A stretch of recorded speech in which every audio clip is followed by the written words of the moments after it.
Hey, my name is Robert. Welcome back to Fight Pics. This is episode 17, and today I am going to be covering the heavyweight clash between two very talented fighters, Frank Sanchez versus Richard Torrez Jr. So right off the bat, this fight is really good. This is a really good matchup. It's a close fight, so I don't want to hear anything about this guy's gonna dominate. Both guys possess the skills to beat the other, period. But today I'm gonna show you why I think one fighter in specific has the edge. So let's just jump straight into it. I'm gonna start off with my analysis of Frank Sanchez. I'm gonna go over his fight style and some of the issues he has with his game. Frank Sanchez is an elusive orthodox heavyweight that stands at 6'4". He holds a traditional guard with his hands slightly lower than the typical guard. Sanchez's straight right hand is by far the most impressive shot that he throws. When he sits on this shot, he can land with devastating power. As both a counter and an exchange initiating shot, this right hand is just very deadly. When he is aggressive and on the front foot, all of his punches are very solid. His uppercuts and hooks on the inside are great, and he has good speed and accuracy on these shots as well, hence his nickname, the Cuban Flash. Defensively, Sanchez prefers to use his guard to deflect and parry away most punches. He also uses his footwork to evade punches as well, and he also likes to use his head movement every now and then. Frank Sanchez has good footwork and has found a lot of success with it.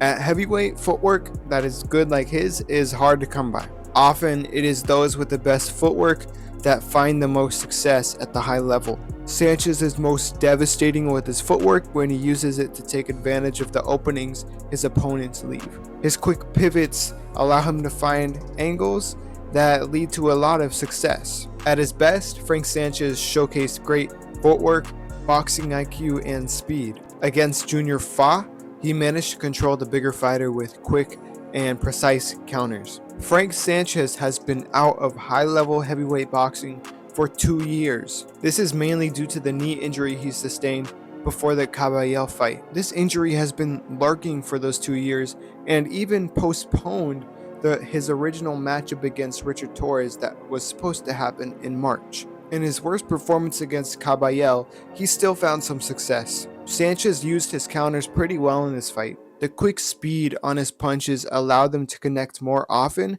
and with greater impact. Caballel had success walking down and beating Frank Sanchez to the punch. Sanchez eventually succumbed to the pressure and was TKO'd. The knee injury was likely a big factor of this fight. Punch resistance wise, all I've seen is that he's been hurt before, and that was against Scott Alexander. He recovered pretty well, but he did momentarily lose control of his legs. Okay, so now I'm gonna cover Richard Torrez's fight style and some of the things he does wrong in his game. And let me rephrase that. When I say wrong, I mean some of the bad habits he has. Richard Torrez Jr. is a southpaw heavyweight pressure fighter who stands at 6'2". Richard Torrez holds a traditional guard and rarely diverts from it. He starts off the fight by measuring with his lead hand. Richard Torrez is always pawing with his lead hand so he could set up his other punches. He uses his lead hand as a measuring tool in the ring. And with this, he likes to set up his hooks, specifically his right hook,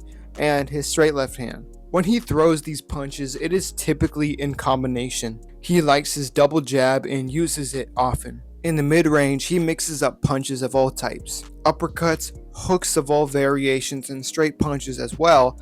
He uses these shots to keep his opponent in the range he wants them. He has the ability to time fighters with single punch counters. He did this very well against Guido Vianello. In this fight, he managed to time the taller fighter many times as he entered range with telegraphed shots. His counter right hook has been successful for him throughout his whole career. He is great at weaving shots in order to land this counter. Guido had a lot of success landing the counter uppercut against Torrez because of Torrez's front foot heavy game plan. Torrez took these shots well, but you can never be too short at heavyweight. If you rewind a few years back when Richard Torrez faced Bakodir Jalolov in the amateurs, you see that unfortunately for Torrez, he doesn't have a granite chin. In fact, Jalolov knocked him out cold in the first round in that fight. They had a rematch that went the distance, but that one fight where Torrez lost by such a brutal knockout, it's kind of scary. Torrez has great footwork and makes great angles with it. Against stationary and flat-footed opponents, he finds the most success with his footwork. And that is as expected.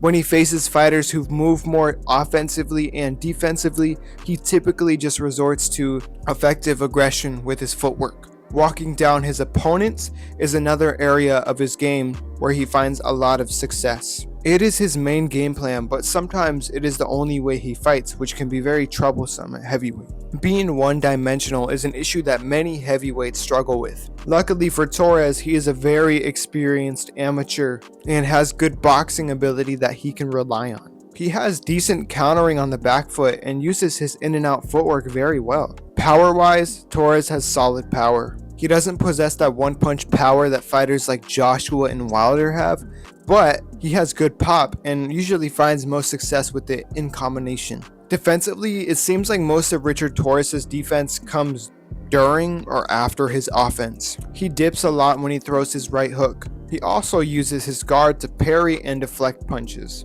Pretty similar to Frank Sanchez on paper. Okay, now I'm going to cover my predictions and fight specifics for this fight right here. This is a great fight and it is very hard to pick in my opinion. It is youth versus pro experience. Both fighters have great footwork and effective offense, but health is a big factor here. In a fight where one fighter is struggling with knee issues and is the older one of the two, you just can't look past the injury that Frank Sanchez has been struggling with for the past 2 years. Torrez has good footwork himself and will be using it in this fight. We saw how Caballel walked down Sanchez for 7 rounds and eventually tired him out. I believe Torrez will be fighting a similar game plan.